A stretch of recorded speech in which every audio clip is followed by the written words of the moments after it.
Hello friends. आज है 3 जून, तो आइए देखते हैं 3 जून से रिलेटेड कुछ मोस्ट इम्पॉर्टेंट करंट अफेयर और उससे रिलेटेड कुछ फैक्ट्स।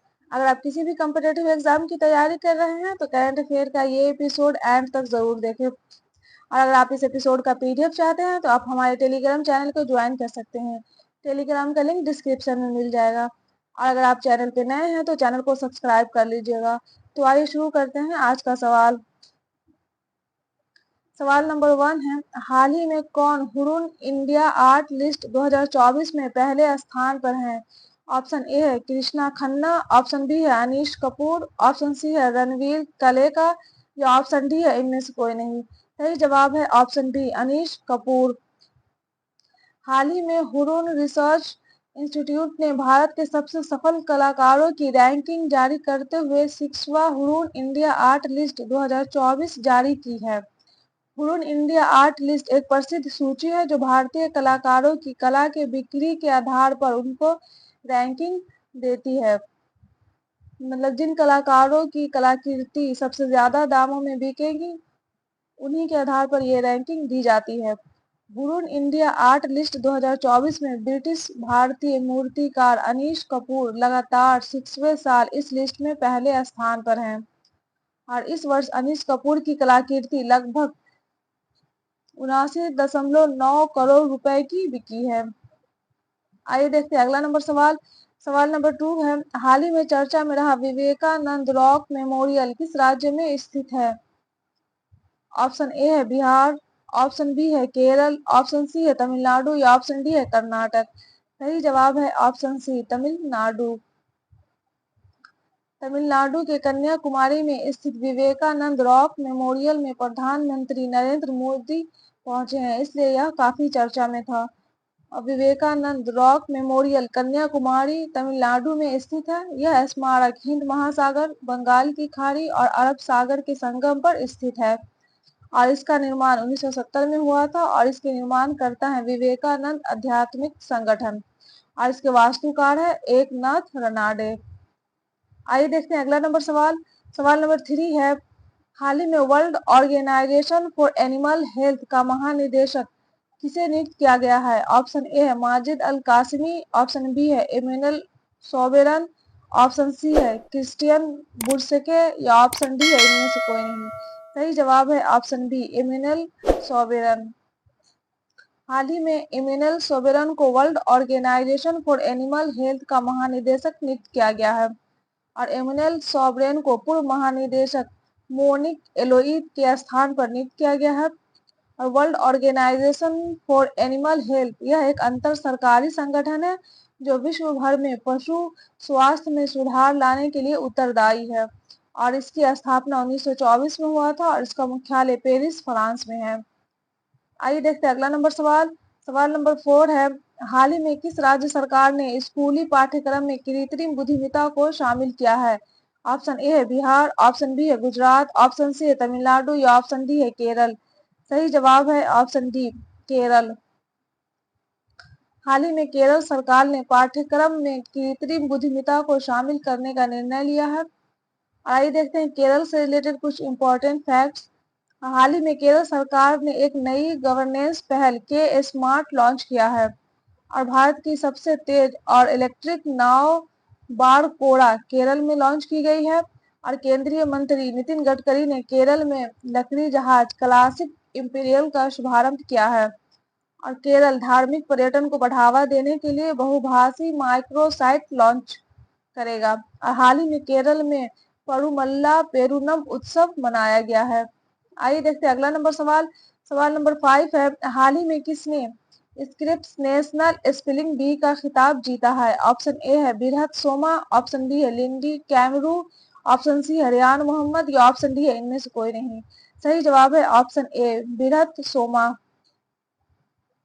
अमेरिका में फ्लोरिडा के 7वीं कक्षा के 12 वर्षीय भारतवंशी छात्र बिरहत सोमा ने गुरुवार को प्रतिष्ठित प्रतियोगिता में ट्राई ब्रेकर में 29 शब्दों का सही वर्तनी बताकर स्क्रिप्स नेशनल स्पेलिंग बी का खिताब अपने नाम किया है।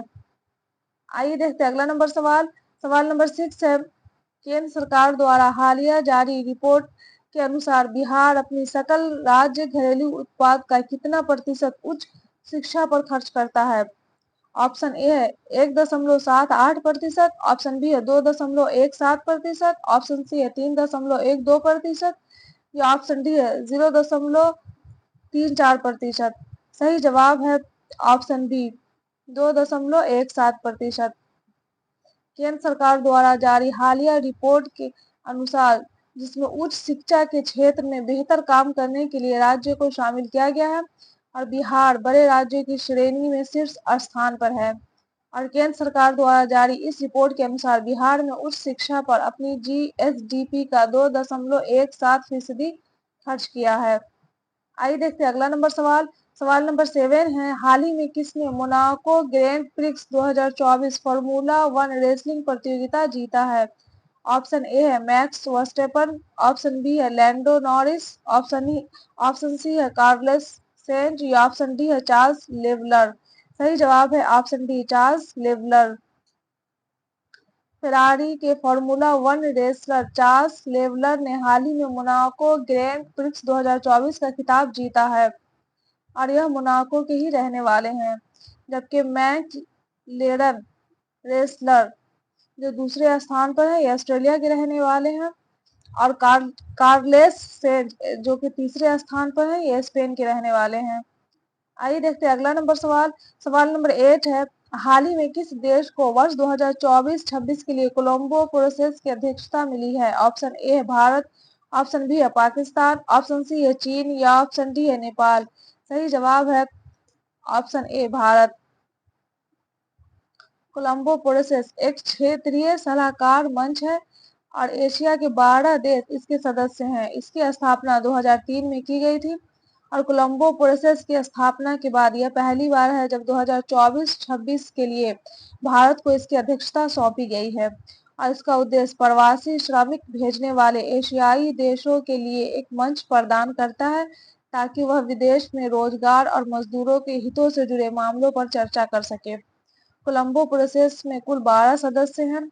इसमें है नेपाल, अफगानिस्तान, बांग्लादेश, कंबोडिया, चीन, Bharat, Indonesia, Pakistan, Philippines, Sri Lanka, Thailand और वियतनाम इसमें शामिल है। आइए देखते हैं अगला नंबर सवाल।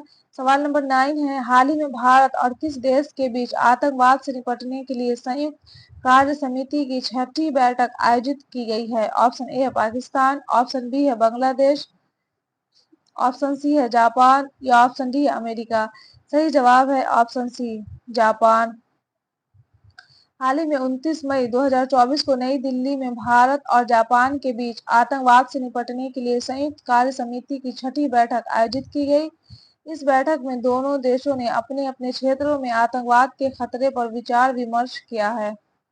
आइए देखते हैं अगला नंबर सवाल। सवाल नंबर 10 है, हाल ही में अडानी पोर्ट ने किस देश के दार एस सलाम बंदरगाह को के लिए 30 साल का समझौता किया है? ऑप्शन ए है तंजानिया, ऑप्शन बी है श्रीलंका, ऑप्शन सी है रूस, या ऑप्शन डी है पाकिस्तान। सही जवाब है ऑप्शन ए तंजानिया। हाल ही में दार एस सलाम बंदरगाह को अडानी समूह ने कंटेनर टर्मिनल 2 के लिए 30 साल के लीज पर हासिल कर लिया है। और अडानी समूह भारत के पश्चिमी तट पर स्थित 7 बंदरगाहों और टर्मिनलों को संचालित करती है। ये बंदरगाह है गुजरात में मुंद्रा बंदरगाह, तूना बंदरगाह, दहेज बंदरगाह और हजारी बंदरगाह, और गोवा में है मोरमुगाओ बंदरगाह। और अडानी द्वारा संचालित अंतर्राष्ट्रीय बंदरगाह में दार एस सलाम बंदरगाह के अलावा कंपनी ने इजराइल में हाइफा बंदरगाह का मालिक है, और कोलंबो श्रीलंका में एक ट्रांसशिपमेंट बंदरगाह विकसित कर रही है।